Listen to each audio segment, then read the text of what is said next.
In 1525, young Francis Xavier, full of ambition, journeys to the University of Paris to pursue his dreams.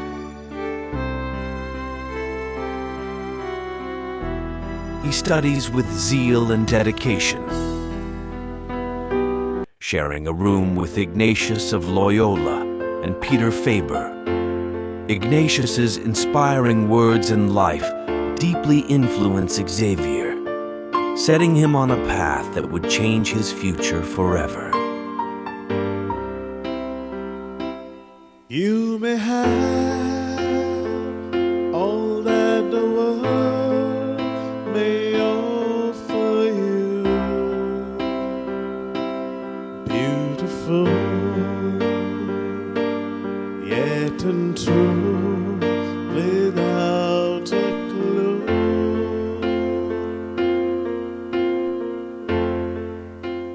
What does profit a man to gain the whole wide world, but to lose his soul? What does profit a man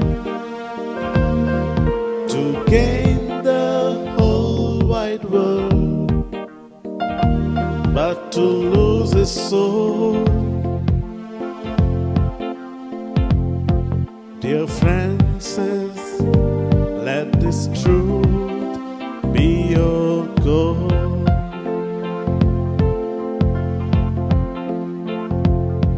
Dear Francis, let this truth be your goal. Ignatius's words stir restlessness in Francis Xavier for a spiritual change. Finally, the moment of transformation arrives, shifting from my will to thy will be done, from worldly pursuits to eternal treasures.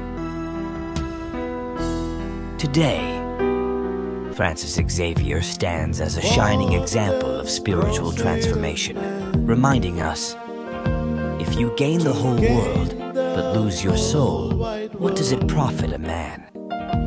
But to lose his soul. Dear Francis,